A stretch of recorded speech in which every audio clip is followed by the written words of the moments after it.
Hello, this is Craig Mertens, Director of Product Education for Inktavo, the parent company of Inksoft, Printavo, Graphics Flow, and now SignTracker.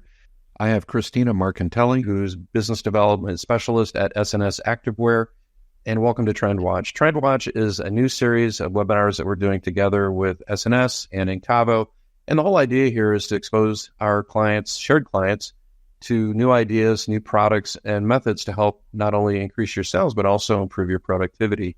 So, good afternoon, Christina. How's it going over there in Chicago? It's good. It's a beautiful sunny day, finally. So, we'll take it. Yeah, beautiful sunny day in Arizona means it's going to get close to 100 today. So, but it's a dry heat. We always try to remind ourselves that it's a dry heat. So, the first thing I want to do is kind of set the table. We are talking about back to school, and I know it seems kind of early to be talking about back to school, but it's not. It's like the perfect time to talk about back to school. And the reason I always say that is I remember talking to a customer not too long ago, and she was pretty irritated because one of our other shared customers had gone in and taken a bunch of business away from their school business. And I asked the customer, I said, hey, listen, when do you usually get started on back to school? She goes, I usually get kicked in like, June 1st, June 15th. I said, hey, it's over by then, man. People are like, they're making decisions now. They're talking to vendors. They're getting prepped because, especially the teachers and the coaches, they're kind of checked out for the summer. So really the time to start getting prepped for back to school is literally right now. And so that's why we wanted to, make this a timely webinar about, getting prepared for back to school. I'm a big fan of preparedness and putting together a strategic plan and being very intentional about how I strategize about my business, and we're going to give you some ideas that are going to help you to do that as well. So I'm going to talk about product categories, and I always like to break down back to school into kind of its parts and its component by merchandise category. And I think one of the most underappreciated categories of merch for back to school is the staff uniforms. If you can land the staff uniform part of the business, those are pretty hefty orders. And so, Christina, when you're talking about, staff uniforms, are you talking about making these staff uniforms available throughout the year, or is it just a, beginning of the semester type of thing? What's your viewpoint on that? I think it depends. I mean, some people are seasonal, some people want things year round. So I think it also depends on what they're purchasing for. So seasonality, especially those of us that live in, seasons that are kind of versatile all year round, where there's so many different types of weather conditions, we might not be thinking in summer about fall. So I think having those opportunities to have it a couple times a year, maybe quarterly or bi-yearly, I think it just depends on the school, the district, and who's actually looking for the goods during that time. But I think it depends. I've noticed a lot of schools will keep it up periodically throughout the year, and especially with customers that I've worked with in the past. Yeah, I think that largely depends on obviously the strategy of the school. I know a lot of schools, what they'll do is they'll launch we're talking about a web store. They'll launch a web store and put a time definite deadline on it and then have a cutoff. But a lot of the schools will also stock inventory to a small degree. So they might have a web store that's open and they, collect all and aggregate all the orders for a 3-week period. But generally speaking, they'll have a little bit of excess inventory because staff members kind of change throughout the year. And, I'm a big fan of having time definite stores where they close because I think it creates a sense of urgency where all the orders come in. And from a production point of view, it's a lot easier to aggregate them and produce them together versus what we call an evergreen store where it's all sold all the time. And, Christina was going to ask you, in terms of economies of scales and purchasing, it seems like there'd be a benefit of doing bulk ordering because they might be able to take advantage of some price breaks. Yes. So that's definitely, I think a lot of them will keep a smaller kind of a merchandise of a store. Some will have a physical store or a bookstore on campus as well. And this goes even just outside of the collegiate experience too. I've seen it within high schools. I've seen it within smaller private schools. Just depends on the schools and staff.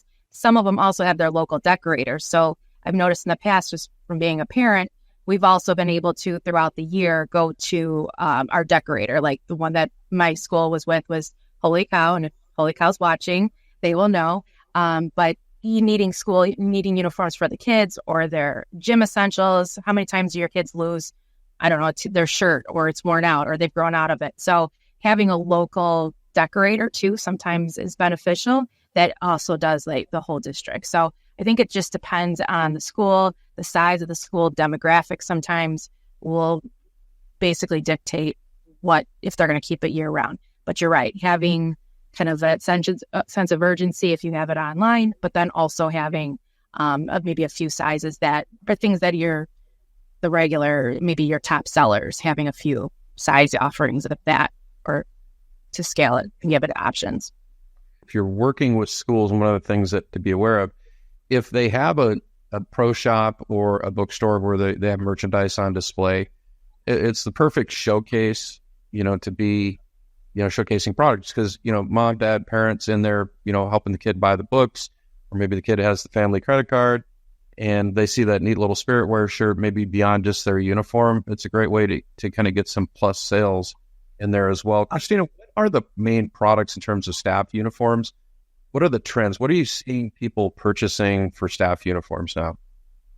It's been more relaxed and casual throughout the last, several years, obviously. But again, depending on the demographic and the schools and the level of maybe if it's an administrative person or if it's a coaching staff, that can also be contingent about or what the member is going to wear. So you'll see a lot of polos, button downs. We have this new Adidas, the 8595 that's here. These are great because, again, they're lightweight. They look professional. They have a collar, but they're also a little bit different than just having your regular polos. Sweaters, something like this Columbia you'll see, or they'll show sweater vests. Those are always typically popular for adding on layers, but also giving a professional look. But now if you go into, the school staff, this is also eco-friendly. So like our Kastlfel and Holloway. So certain schools will have initiatives that they'd like to, maybe partner with and go more sustainable. And what's a better place to have it than, in the school systems where you're teaching these kids to kind of think about, sustainability and look at it from a different lens. These are some great options as well. But you could see here, these have a more relaxed look. This Kastlfel with the hooded long sleeve t-shirt, the Holloway, the Ventura line. These are all great. They tell a sustainable story, but they're also going to be more relaxed for days that maybe you're in a field trip or just for your athletic staff as well. And that braided hat, that 5-panel, that is back, isn't it? I know. Oh, the rope hats at work wearing those. Oh, yes. And you'll even see some styles up here on the top.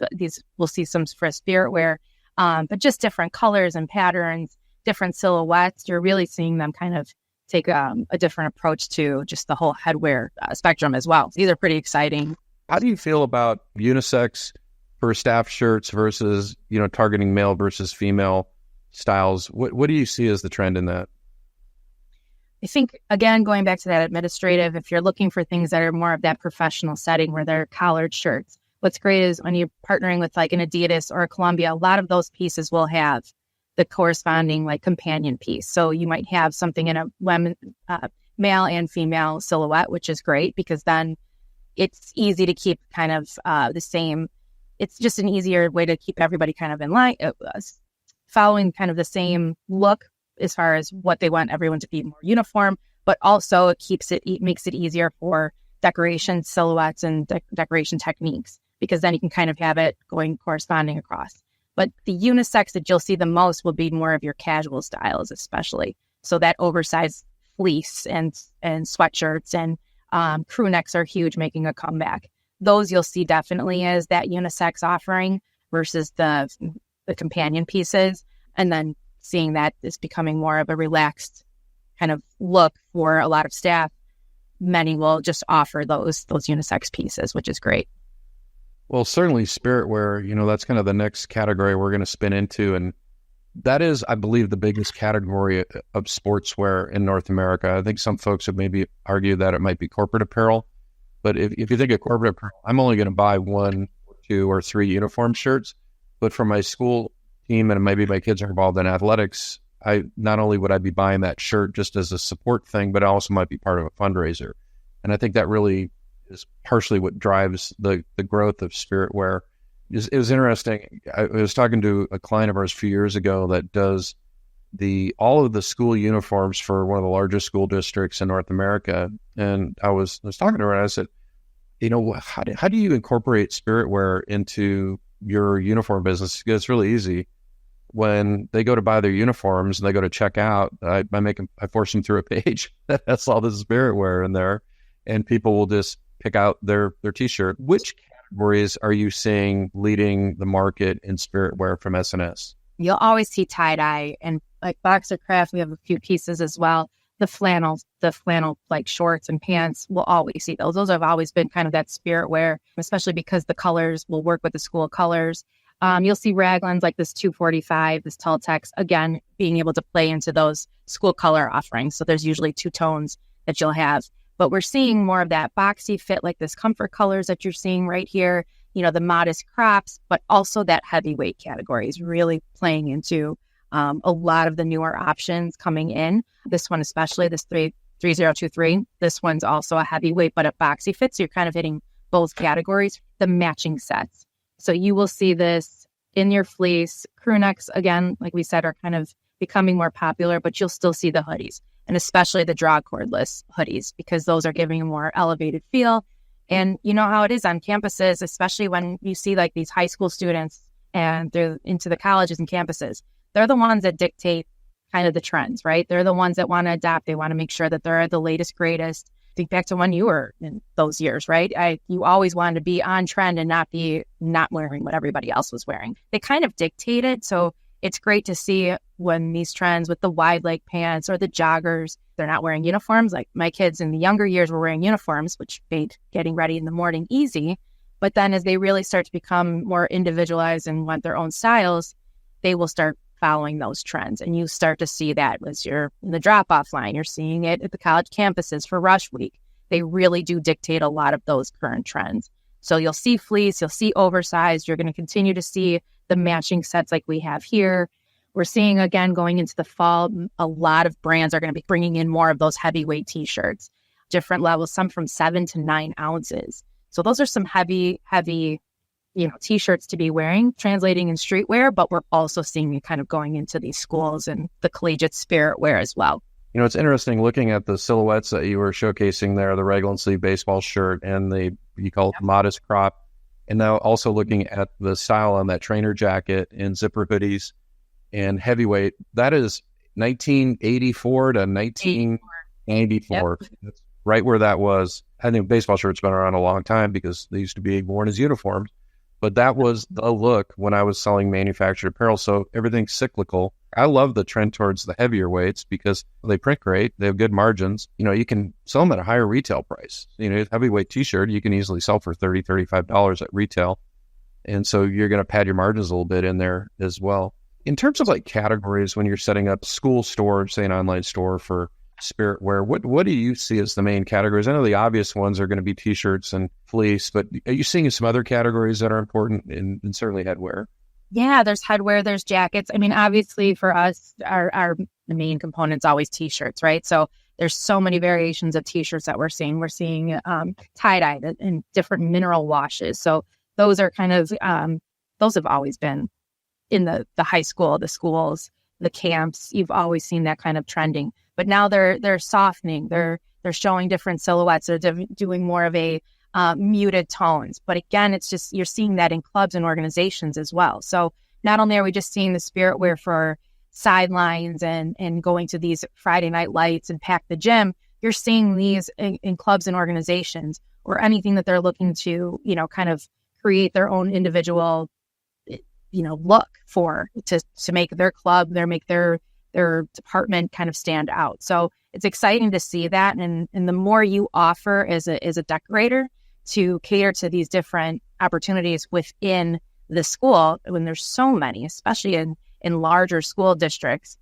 there's so many options for you to be able to kind of showcase an individual kind of look and give people that something to stand out from the crowd. And that will pair into, and when we start talking about fundraising as well, giving them something that they feel like they should be part of, which will get that buy-in as well. So definitely seeing t-shirts, your fleece, your jackets. You'll see bags and totes and things like that as well that are easy. A clear trend is very popular because you can't bring them into certain stadiums. So you're seeing that kind of across the board. The crossbodies, people are wanting to wear those. And especially if it's something that they can show their school spirit, why not?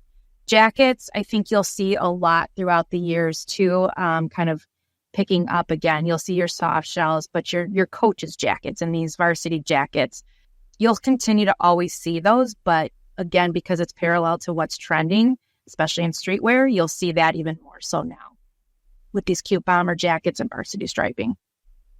Yeah, I think production processes also partially dictates your mix. And I sat in on a class on e-commerce. One of our customers taught it a few years ago, and he was talking about very successful business. And he was talking about 80% of the business in his school stores is going to be 6 products. And that kind of got my attention. I was like, I kind of thought I knew what they were going to be. And I was pretty spot on. He said, big seller is going to be your 100% cotton medium weight t-shirt. Also, we're going to have a t-shirt that's performance wear t-shirt, 100% poly performance wear. We're going to have a long sleeve, 100% cotton medium weight. We're going to have a blend crew neck sweatshirt. We're going to have a hoodie, and then possibly an 80-20 sweatshirt. And as he said, that was his first tier. And then his second tier in his stores was going to be headwear and jackets, headwear, polo shirts, and jackets. And one of the things that he said that was interesting to me was he said, once you start getting outside of the generics, and what he meant by that, when you get into jackets, there's so many different styles of jackets. It's kind of crazy, honestly. It's a very personal choice, and trying to find a one-size-fits-all on a jacket is really tricky. And he oftentimes would kind of steer away from jackets just for that reason, because he wouldn't necessarily get the sell-through unless he had a print-on-demand program and he was just doing embroidery, and he could just call up S&S, do an order once a week, and then fill an order. Then it makes a lot of sense. So if you're not in a position to do a on-demand production, it's a little trickier to do jackets. But I was going to mention the phenomenon of Richardson headwear. The Richardson 112, I know that S&S is one of the biggest distributors in North America of the Richardson 112 mesh back, snap back cap. I own a bunch of them. What is up with that hat? It just seems like it's a phenomenon. From what I hear, it's the best fitting hat out of any other hat. And some will come pretty close. But if you ask most, and it's usually men that will tell you that it's the way that it fits on their head. They just like the way the fit. It's comfortable. It doesn't feel, gives the right support. Apparently no one has been able to exactly create its dupe, but no different than the dad cap. I mean, that originated in a college bookstore. That was the whole story. It was something so that when the parents went there on parents' weekend, when they're bringing you in and maybe getting you a laundry bag, that's something exciting as well. But that dad cap is something for them to showcase and be able to wear back at home when they're cutting the lawn, whatever. It's just giving them that versatility, and it's trending everywhere, even outside of school and collegiate teams. So that's another popular silhouette because it's simple, it's versatile, and it's easy for everyone to wear. And it doesn't feel so bulky so women like it, moms, kids. It's a great hat. So you'll see that socks are becoming more trendy again. We kind of had a lull for a while there. We always usually showcase them, but now you're seeing them again. All these large athleisure brands are showing the higher crew style socks as well. Blankets. These are easy things that you can have in your bookstore that are just easy grab and go. Give it to grandma, give it to somebody, just to continue to show, your love for the school and your, camaraderie, so to speak. Yeah, I mean, one power tip, I got turned on to this by a customer of mine, and he has one of the early adopters of direct to film, Mark Heiss from Yellow Springer Tees in Yellow Springs, Ohio. He was one of the early adopters of direct to film transfers, and his whole school business is driven by DTF transfers. Now he has the equipment, he can produce them yourself, but you certainly can purchase transfers through, a wide variety of sources. My personal favorite, and the one that did my transfer here with the Inktavo is Supercolor. But if you set the art right on a transfer for a school program, you can hit a pretty wide variety of colors. If you can have this design that I have right here, I can actually go white, ash, black, navy, midtones, darks, lights. It's just by virtue of how I set the artwork up. And I know it's a little bit tricky because if you've got a navy in the print, but you're printing it on navy, it's a little tricky, but guess what? We have navy in the print. We're printing it on navy. It looks great. So we have a client of ours, B Graphics, that at any given time, they have 1,000 stores they're running. and they're running their whole production through DTF. They were a massive screen printer, automatic presses, very technologically sophisticated shop. They literally moved their entire production processes over to direct-to-film transfers. They produce some in-house, but bulk transfers they outsourced. And so, setting up the artwork right, so you can have, a stack of 50 transfers sitting on the shelf. You can do a print-on-demand program. A lot of times folks are like, I've got to run a store for 3 weeks because I have to batch print and do them all together. Guess what? You can invest in, say, 10 or 20 transfers, stick them on the shelf, pop a store up, and then draw against those transfers. There's very little risk to you in terms of upfront costs. In theory, you could actually have the customer pay a deposit to kind of get started. So, but to me, that's one of the really exciting developments in curation is this freedom that we get from direct film transfers. And you're talking about price points, and I have very strong feelings about that. But what do you feel about creating a broad range of price points?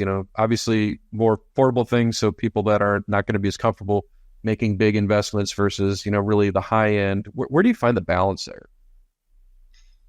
That's difficult because it's strange. And again, coming from a parent's point of view, you just remember like the kids, and I was going to mention this when you were talking about this on-demand printing, thinking about like the homecomings and proms and like the Pack the Gym Friday night lights.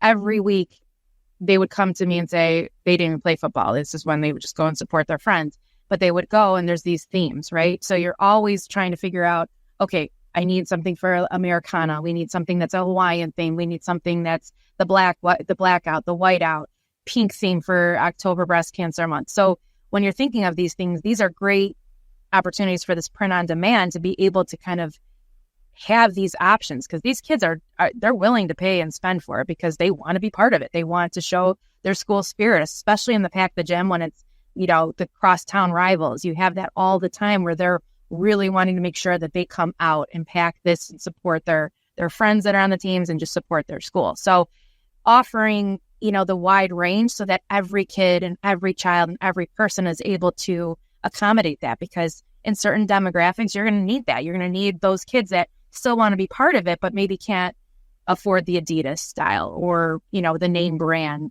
champion or something. Offering different various price points, and it really gives kind of a diverse audience that opportunity to be able to be part of something without having to feel left out. So I highly recommend, if you're doing 6 items, making sure that they vary across like different price points.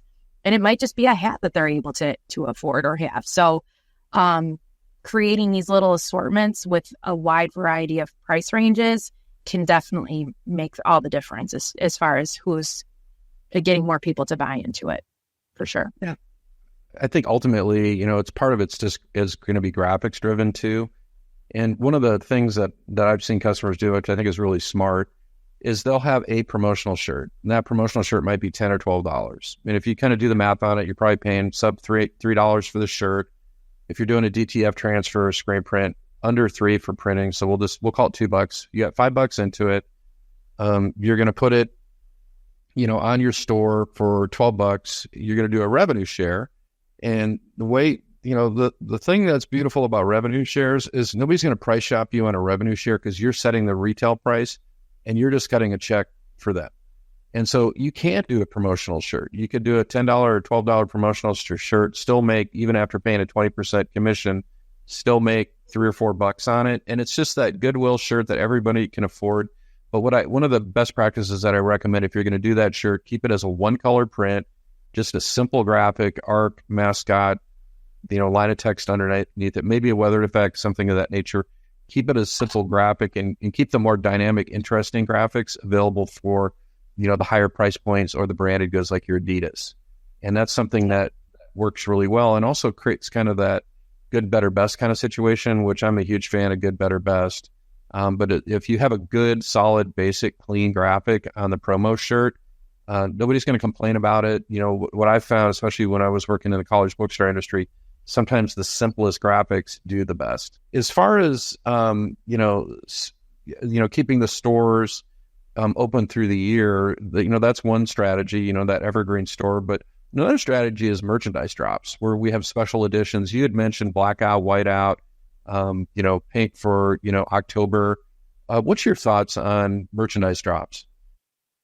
Oh, for sure. Those I saw probably did the best, especially when you're offering, and if you see like some of the styles that we did here that I kind of showcased. So you're having, if you have like the on-trend graphic, so it could be the same t-shirt that you keep offering all year round, but if you're changing the silhouette or you're changing the graphic or the decoration technique, that could change, that can make all the difference. So again, I think it's the perceived value and making sure that, you know, you're offering this wide range of opportunity, whether it's from the standpoint of the actual cost of the good, or if it's a better, more detailing under your decoration. I think it just depends on making sure you're offering your school and asking them the questions. What are you what do you think is going to be like? They'll probably know. It's usually parents sometimes that usually work within these departments as well. Or even the staff, if there's kids that are still working for some of the fundraising opportunities, asking their opinions as well and kind of getting a touch base to see, is it more about the shirt?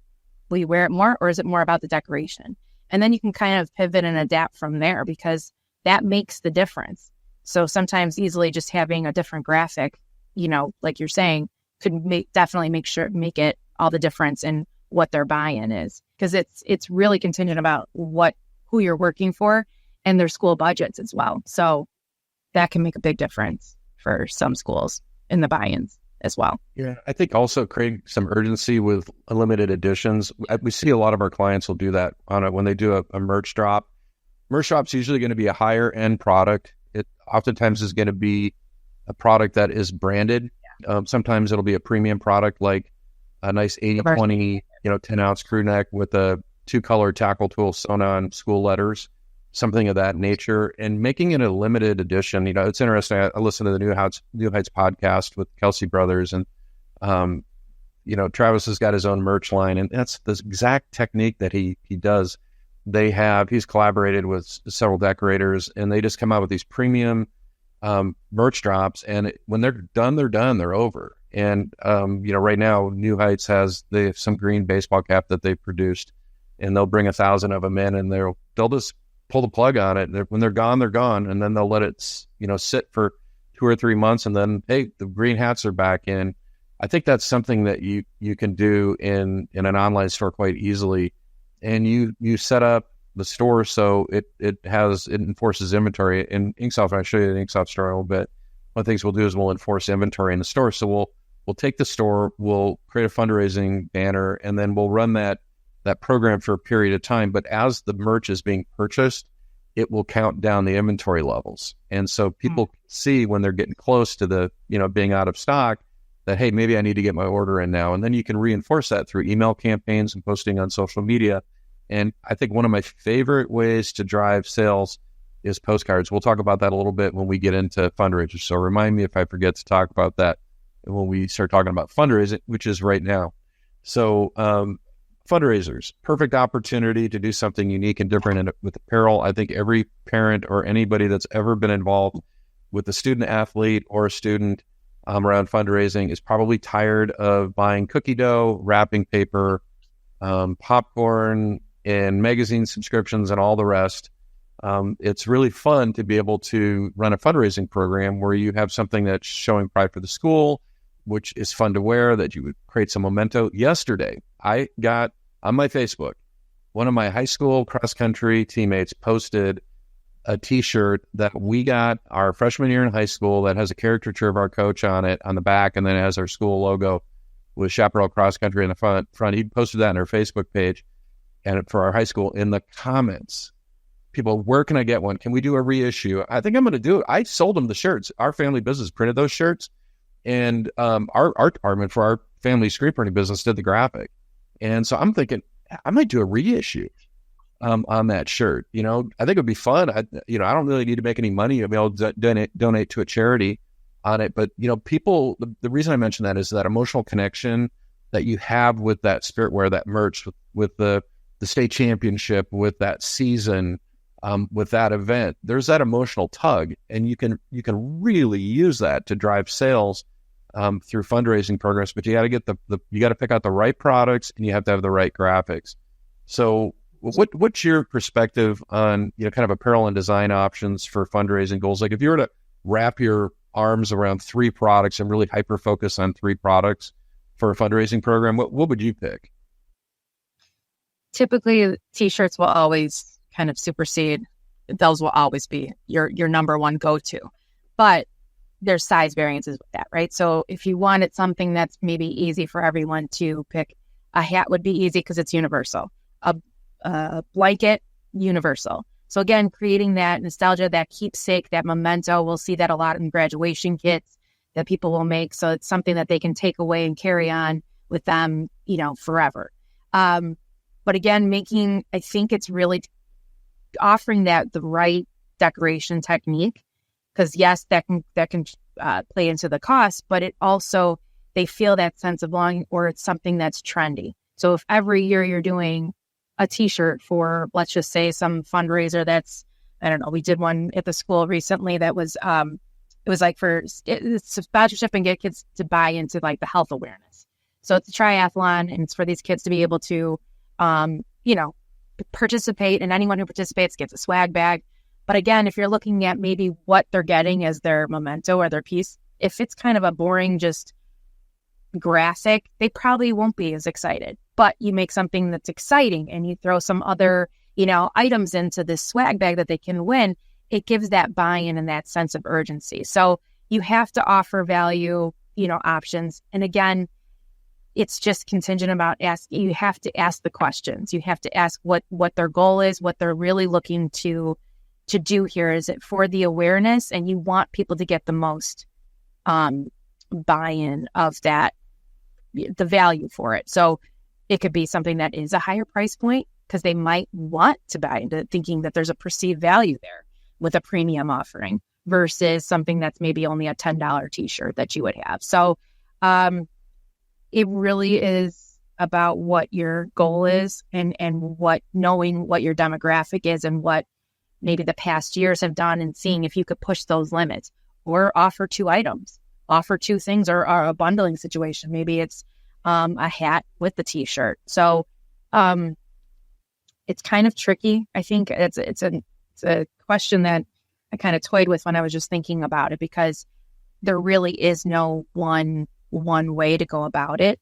And it's really about, what do you think people are going to feel the most value with, or the most connection to, that emotional connection.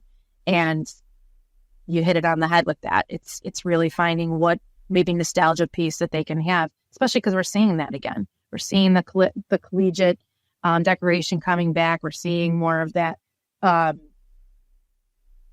Puff prints are showing. The chenille patches are back again. I think that's really giving people that sense of feeling the need to be part of that again, whether they've graduated, whether it's a parent. It's just an exciting time for them to buy into it. So making sure you have that variation within your opportunities for whatever styles that you want to bring in.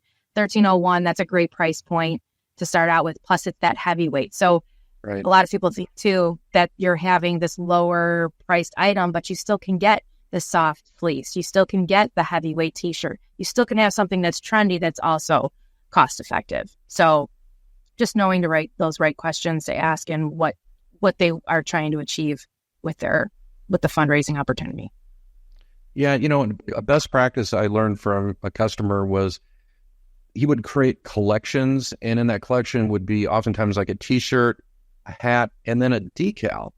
And he would set up a decal so you couldn't buy the decal by itself. The only way you were going to get the decal is if you bought the kit. So if you got the hat and the t-shirt kit, you got the decal thrown in. And he really used that as a leverage to kind of get a higher, a ticket per transaction just by dangling that decal. And if you do the decal right, decals are very inexpensive to produce.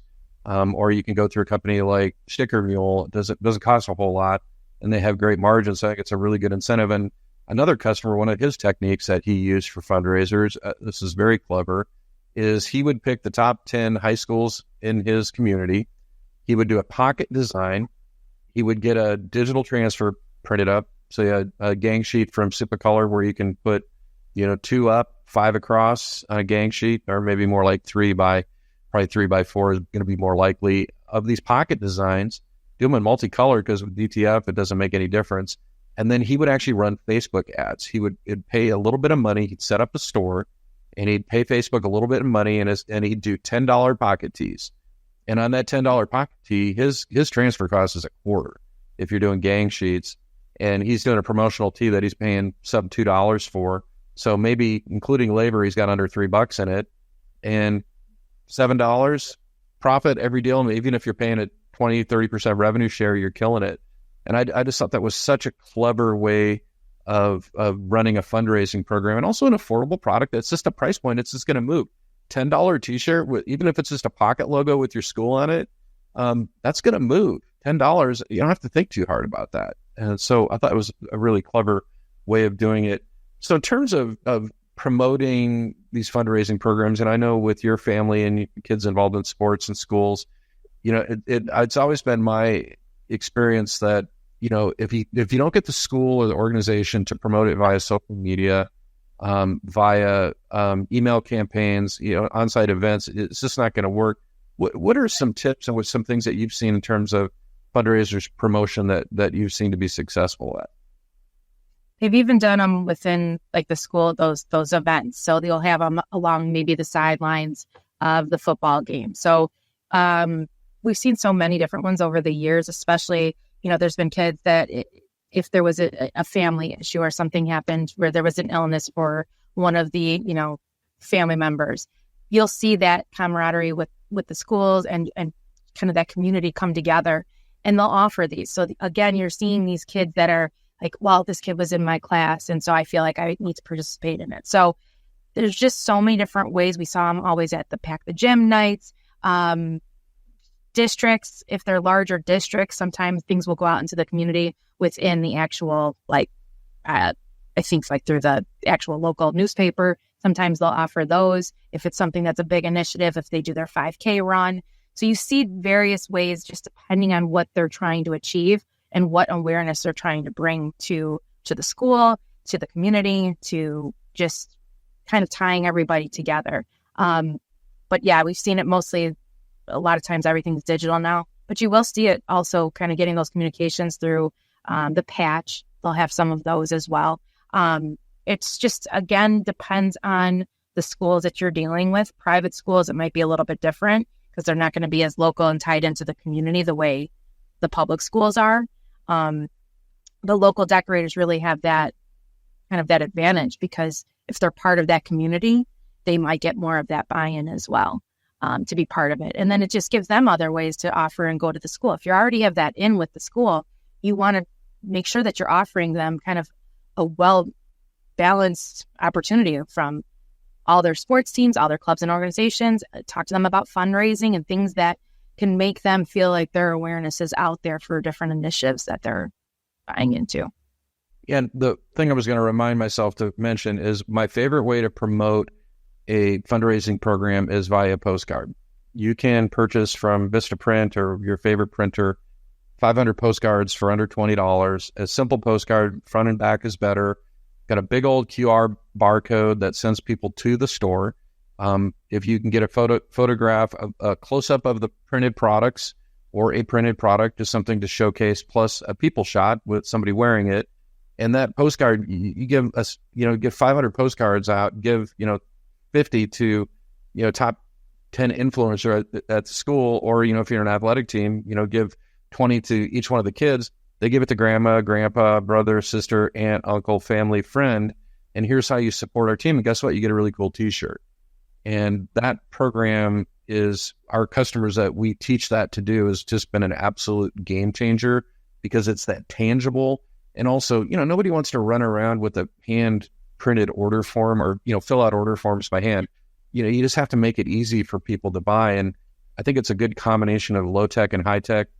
Postcard, nothing more old school and low tech than a postcard that's got a QR barcode that drives you to a website. And so, with that being said, I think it's time maybe kind of show a sample website of what a school fundraiser website would look like. This is what you're seeing is a school fundraising store. And this fundraising store was built in Inksoft, which in the Inktavo family of products is our e-commerce module. Printavo is shop management, Inksoft e-commerce, and GraphicsFlow is graphics. And so what I did is I cloned this store, and I had another store previously that I'd set up as kind of like a sample school store. This is the sample store here. And it's my baseline store for schools. And, it's got this Adidas crew neck. I've got kind of curated some very specific products within it. But when I created the East store for the webinar, I cloned this store. And then once I cloned the store, all the products came over. I did curate the products out a little bit differently using products from S&S, and I made sure we had a good selection of S&S products. But you'll notice when I go into the store and I go to store admin, that it's very easy for me to go in here and localize this, because all I have to do is go into store branding and replace the logos with the East Eagle logos. And then it's super easy for me to localize the colors and the branding colors within the store. And then really basically all I have to do is go in and update the contact information in any settings that I might have. And so in the Inksoft environment, every store runs as its own business. It's its own website, its own URL. It can have a Inksoft URL, or it could have a URL that's directed to the school, say easteagles.org/merch. You could do it that way, but they all operate as their own separate businesses. And so every single field here can be adjusted for that particular store. And in this store, I actually included what's called the Inksoft Designer in this store so people can design their own merch. But with that being said, what I'm going to do is I'll add some designs to the Inksoft Designer over here.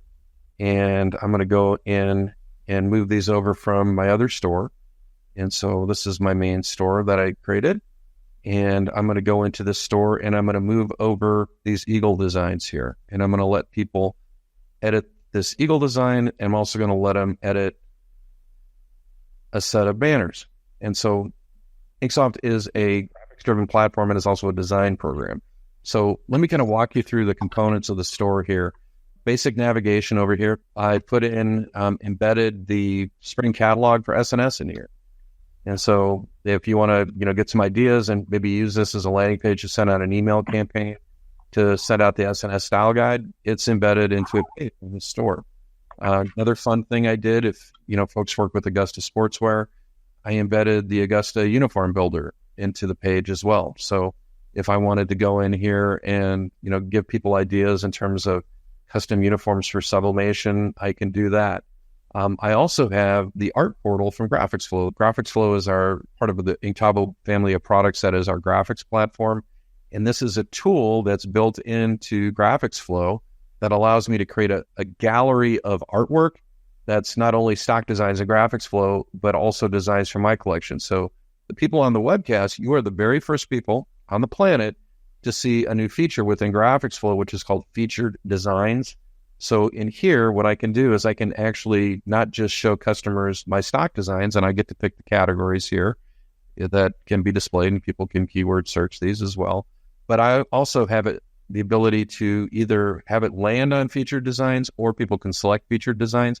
And in this particular store, these are all designs I created in GraphicsFlow using the GraphicsFlow stock art customizer. I just built a gallery here. So this is another component. And then another component I built in here is the Inksoft Designer. So if somebody wants to design their own merch, they can go and click on this Gildan T, and they can say design now, and they can either upload their own image or they can add art. And what's kind of fun, we're going directly to that stock design, and they can just click straight into here and name drop it. So they don't have to go and pick out a template and pick out a product. I'm suggesting this t-shirt. They can add a different color if they want to. So if they want to go over here and maybe add the gold here and maybe change this color over here to navy, they can do that as well. And so they have the ability to start off with the design. It's already a template. It's already pre-designed, but they have the ability now to go in here and change this to volleyball. And this is from my experience, is very few people are doing this. This is a game changer, because I talked to a customer last week, and he was like, I usually have 80 designs in every store. And I go, why do you have 80 designs? He says, well, I have 8 designs times 10 sports. And I said, why don't you just do 8 designs and let the customer change the sport? He's like, I can do that. He says, yeah, Inksoft Designer, you do that, because now all they have to do is just click on next step and put in their quantities. And it's going to go over here. We'll get rid of that one. And they're going to get a quote, and they can just check out. So it's pretty straightforward in terms of the ability to process this order. And so they put their quantities in here. They get a price quote.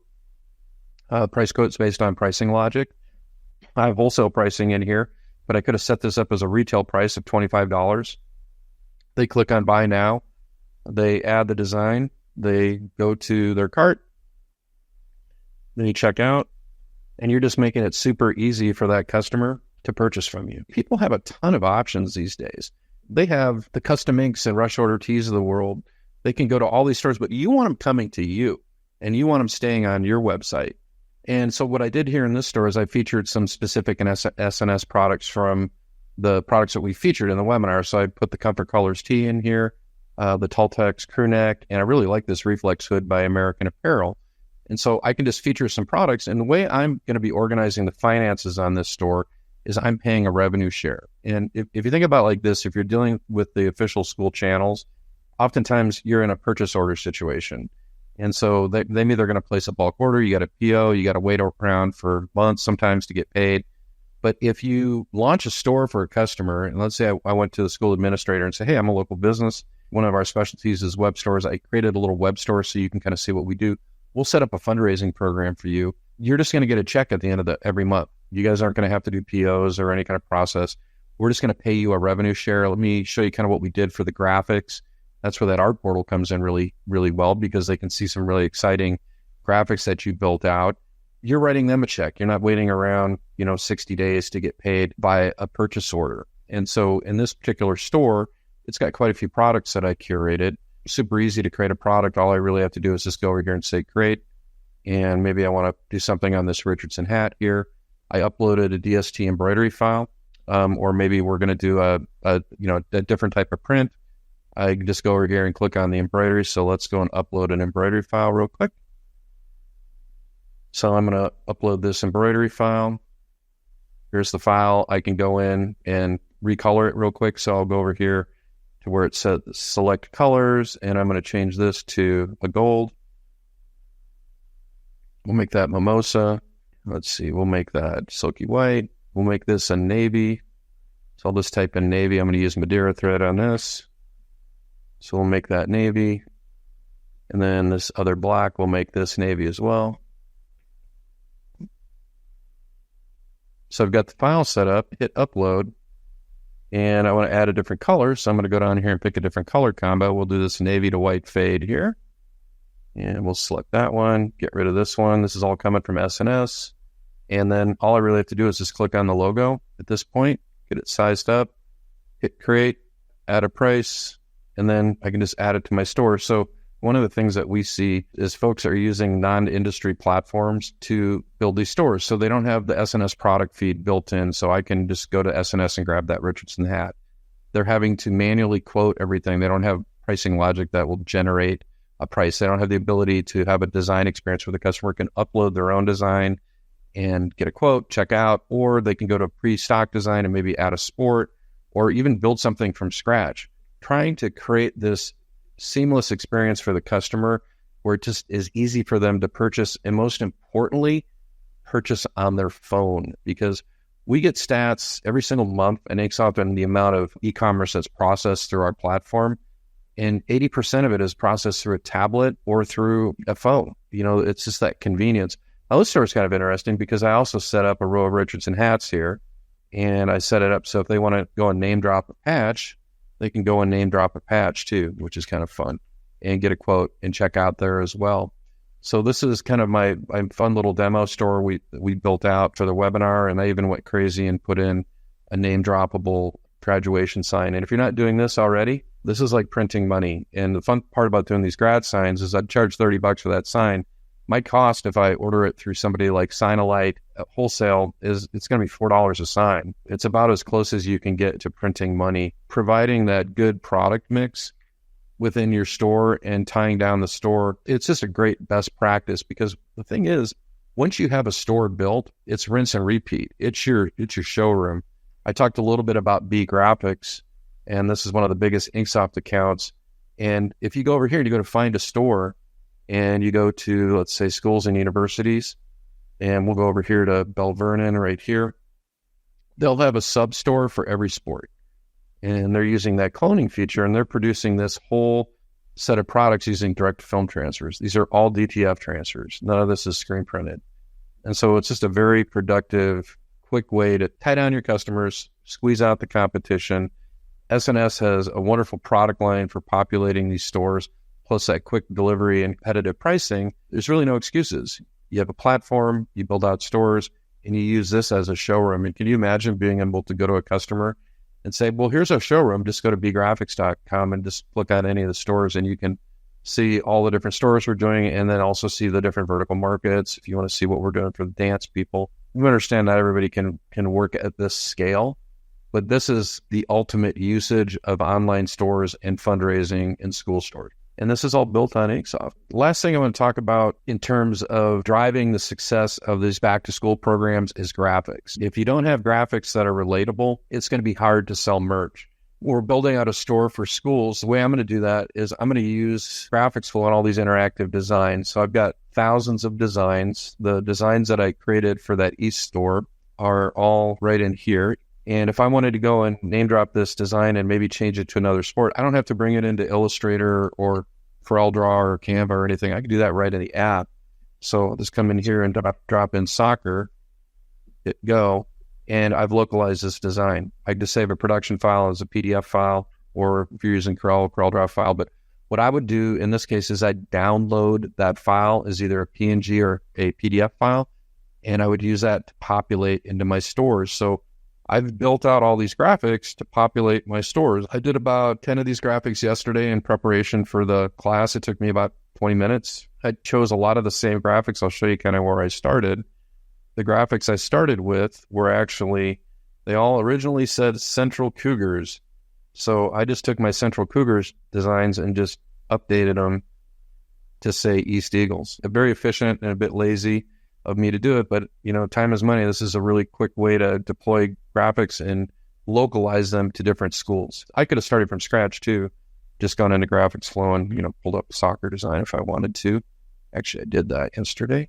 So just pull up the soccer design, hit customize, and go in and swap the text and change the colors. So if you're trying to drive sales through the school market and back to school, whether it's traditional bulk order processing or you're driving business through an online store, having graphics that are relatable that your customers can connect with is going to be critically important. And Graphics is this really unique industry solution with this massive archive of graphics, but also having the ability to have that art portal built in is kind of the secret weapon.